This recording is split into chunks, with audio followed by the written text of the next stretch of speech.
Hello and welcome to One Tech World. Thank you for joining me today. I'll begin by asking you to consider this somewhat confronting question.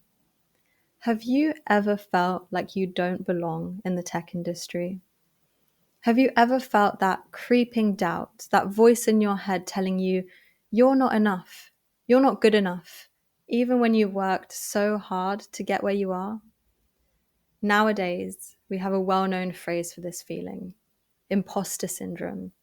And if you've battled with it during your career, you're not alone. In fact, a 2023 study from KPMG found that 75% of women in executive positions across all industries have experienced it. If that's across all sectors, can you imagine how high that percentage is in a male-dominated industry like tech? Given that so many of us feel that we are imposters in our roles, is it any wonder that 50% of women leave the tech industry by the age of 35? That figure isn't a reflection of our abilities or our skill, but rather it's a symptom of being in an environment that wasn't built for us and still doesn't really cater to us. As depressing as those stats are, when I first heard them, I felt oddly comforted because it made me realize that this feeling isn't personal, it's systemic. And there is hope. I have hope. There is an antidote to this problem that so many women face in our industry. And I've come to find that that antidote is community, which is exactly why I'm here to speak to you today. As a quick introduction, I'm Kasia. I'm an advocate and mentor for women in tech, and I'm a software engineer at Starling Bank. I have to admit, it still feels really quite wild to be able to say that. If you had told me 4 years ago, when I was facing my third redundancy of the pandemic, that by 2025 I would be thriving as a software engineer, I would have thought you had me confused for someone else. After that string of redundancies, I decided I needed to change the direction of my career, and I started my journey on a bootcamp. A bootcamp where I was the only woman in a cohort of 13 trainees. If we run the numbers on that, the cohort I was on in 2021 was 92% men. The following year, there was a global survey of software engineers, and the demographic of respondents was, you guessed it, 92% men. As grateful as I was to have a place on the bootcamp, it was really disheartening to realize that even the spaces training the next generation of software engineers were precisely mirroring the existing status quo. And for obvious reasons, even after I'd taken those first steps into the tech industry, I still struggled to believe I belonged here. The truth is, imposter syndrome has been a persistent little devil on my shoulder throughout my time in tech. But one powerful force has kept me moving forward, and that's the support network that I've built in this industry. A circle of strength that I've built from the ground up, and it's comprised of people who motivate me and keep me accountable, and people who just get it, that I can vent to without an explanation, and people who I've supported on their own journeys into tech, and in the process realized just how much I know and how far I've come. Your circle provides opportunities to exchange perspectives, build confidence, and share resources. And I've come to learn that no one builds a thriving career alone. Whitney Wolfe Herd, founder of Bumble, said love, friendship, networking. These are all critical connections and the foundation of a healthy, happy life. Now, she may well have had a vested interest in encouraging us to use the Bumble apps to make these connections, but I think she's completely right about their impact. So today, I'm going to share with you how I found and nurtured my support network so that you can do the same, starting now. And the awesome news is that you've already taken that first step just by joining me here and by being a part of the We Are Tech Women network. That's something worth acknowledging. Kudos to you, because simply showing up is often the hardest part. You've chosen to invest in yourself and to be a part of a space dedicated to connection, growth, and support. Despite the figures I've just shared with you that paint a rather bleak image of the current situation, the momentum for change is stronger than ever. And across the industry, people are working to break down barriers, amplify underrepresented voices, and create more inclusive workspaces. Companies are building initiatives to support women in tech. Conferences like this one are thriving, and mentorship programs are expanding. Thanks to these efforts, there's actually never been a better time to be a woman in tech. Not because the challenges have disappeared, but because the resources and communities available to us have never been more abundant. So take advantage of that. Seek out spaces where you feel supported, where you can ask questions without fear, and where people genuinely want to see you succeed. But here's the key. Don't just join, engage. I'll be honest, when I first started out, the extent of my networking was just lurking on LinkedIn, reading posts from accomplished professionals, or skimming newsletters, and occasionally joining an online group, only to stay silent. And I convinced myself that just absorbing this information was enough. But I quickly learned that true networking isn't passive. Alan Collins, author of Unwritten HR Rules, said pulling a good network together takes effort, sincerity, and time. Essentially, the more you show up and engage, the more opportunities you create for genuine connections. And that doesn't mean that you need to force yourself into constant socializing if it's not your style. It simply means taking small, intentional steps like commenting on a post or asking a question in a forum or showing up to events like this with the goal of contributing, not just observing. The more involved you are, the more you'll feel a sense of belonging. And this leads me really nicely to step 2.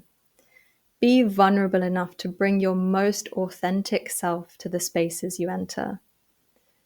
You might think that networking is putting on your most polished, LinkedIn headshot self, but the reality is the most valuable connections come from being real. As Brené Brown put it so beautifully, courage starts with showing up and letting ourselves be seen. Maybe you're nervous or excited or stressed. Perhaps you're ready to create your own tech startup. Or maybe you're questioning your choice to enter the industry in the first place. Wherever you're at, whatever you're feeling, show up 100% you. These sorts of networks and communities, this is your safe space. In fact, vulnerability is the very reason I'm doing this talk for you today. Not long ago, I confessed to someone in my network who runs a community for women in tech that I really, really, really wanted to give a talk at one of her events. And that was not because I love public speaking, but because I'm terrified of it. And I told her I wanted to face that fear head on, but the truth was, I wasn't seeking out any opportunities because that fear was holding me back. Because I was honest about my struggle, she was able to meet me exactly where I was, and she offered me the chance to speak to her community.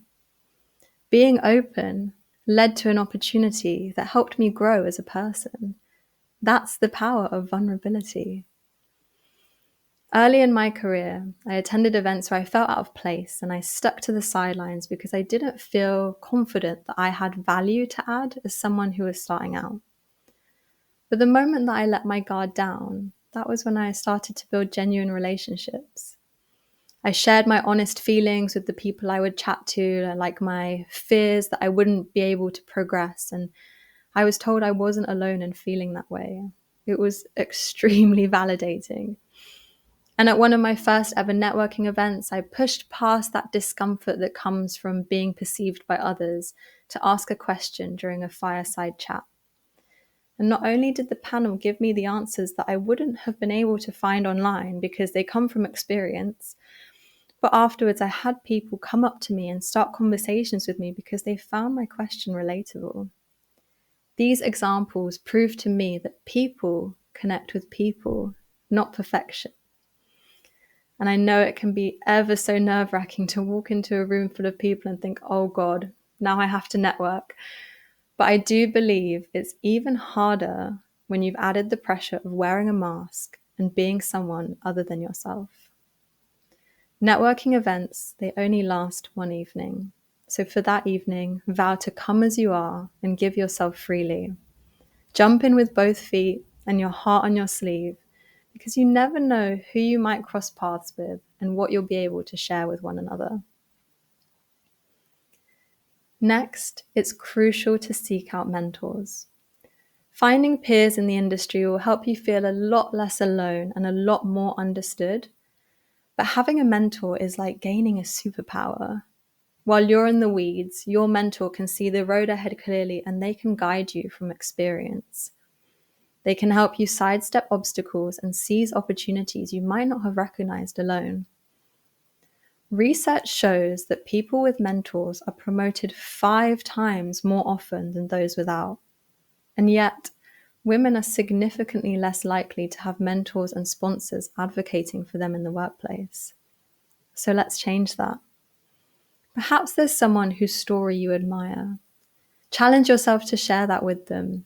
At the very least, you're going to make their day, but use it as an opportunity to invite them for a virtual coffee chat and pick their brains. Most people are really happy to share advice if you reach out with genuine curiosity. Or if you're seeking structured guidance, I can really recommend joining a mentorship program to be connected to a mentor who can offer you long-term support. The goal is to find a mentor who not only believes in your potential, but also helps you recognize it in yourself. Since I found my mentors, I've landed a new job, I've won awards, I've received a scholarship to a coaching qualification, and despite all of my fears, I've started public speaking. And that's not to say that I wouldn't have achieved all of those things without a mentor, but having someone support me from the sidelines really gave me an extra push to reach those milestones. Now, I was mentoring and teaching before I found my own mentor, so the order of these steps isn't prescriptive at all. Sometimes you'll find yourself in a position to help others before you feel fully established in your career, and that's great. That's perfect. It's awesome. Lifting others up isn't something that starts once you've made it. It starts the moment that you realize you have something to offer, no matter how small it may seem. And while you're building your career and your network, it's incredibly important to lift as you climb. This philosophy is what turns individual success into collective progress. According to leadership expert Keith Ferrazzi, the currency of real networking is not greed, but generosity. That means your circle isn't defined by what you gain, it's shaped by what you give. And building your network is not about extracting value, it's about creating it. When we shift our mindset from what can I get out of this connection to how can I add value to this space, networking stops feeling transactional, it stops feeling so icky, and it starts feeling like a genuine exchange of support and ideas and opportunities, and starts to feel more like a friendship, really. It's not just about how many people you know, but how well you show up for them. So don't just collect LinkedIn connections like business cards. Nurture them, check in with people, offer encouragement, and celebrate their wins as enthusiastically as you would your own. There are countless ways to give back to your community and to pay it forward to those in a position that you were once in. If mentoring and teaching aren't really your thing, you could consider hosting a co-working session where people can share ideas and stay accountable to their goals. Or if you come across a job opportunity, share it with someone you think will be a great fit, or even refer them directly if it's in your own workplace. Or if you're in a workplace that lacks diversity, advocate for inclusive hiring practices, get involved in the hiring process, or get involved in initiatives that support underrepresented talent. Even the smallest of acts, offering advice, endorsing someone's skills on LinkedIn, recommending a great resource, or simply saying, I see you and you're doing amazing work. These actions, they have a ripple effect that extends far beyond what you imagine. So be the ally, advocate, and cheerleader you would want in your corner. When we invest in others, we strengthen our entire community, and in turn, we create an industry where we all have the opportunity to thrive. Lastly, step 5 underpins everything that's come before it. And I've come to learn it underpins most things in life. Because at the end of the day, your belief in yourself is what counts for the most. A circle may not have a beginning or an end, but from your perspective, from where you're stood, it starts with you. And confidence isn't something that we can passively receive from others, unfortunately. It's something we have to actively build within ourselves. And let's be real, that is really, really tough for most of us. But it's a process. Acknowledge the challenges. Meet with the imposter syndrome and don't fight it, but don't let it take the driver's seat either. There will be days, I promise you, there will be days when a bug in your code makes you want to throw your laptop out of the window. On those days, give yourself permission to say, damn, this is really hard. But don't let it stop you from moving forward and from trying again. Instead, aim to find joy in the process, not just the outcome. It's so easy to fall into the trap of only celebrating the big wins, the promotions, the job offers, the public recognition. But if we only acknowledge those major milestones, we're missing out on the everyday victories that are what's moving us forward. Learning how to debug an error that you struggled with last week, that's a win. Speaking up in a meeting where you usually stay quiet, that's growth. Even just making it through a week, a tough week, and showing up again on Monday, that's resilience. I like to keep a wins tracker, and this helps to remind me that I belong here, especially on the tough days. It's a really small habit, but it makes a huge difference. Whether it's a simple notes app entry or a dedicated journal, or even a celebratory WhatsApp group with your friends, find a way to document and reflect on your progress. Because when you look back, you're going to see just how far you've come, not just in terms of your skill, but in terms of confidence, mindset, and perseverance. And it's important to remember, growth isn't linear. Hold that in your heart. Growth isn't linear. There will be setbacks, there will be moments of doubt, and there will be times where you're questioning whether you're even on the right path. That's completely normal. I imagine that's why you joined this talk, so that we can have this conversation. Instead, we should focus on the journey, on the joy of learning, the connections you're making, the impact you're having. If you focus on those things, you'll build a career that's not just successful, but also deeply fulfilling. So, consider these steps your action plan. The tech industry, it can be challenging, it can be tough, but it's also an incredible place to build a fulfilling career. It's filled with possibility and with potential.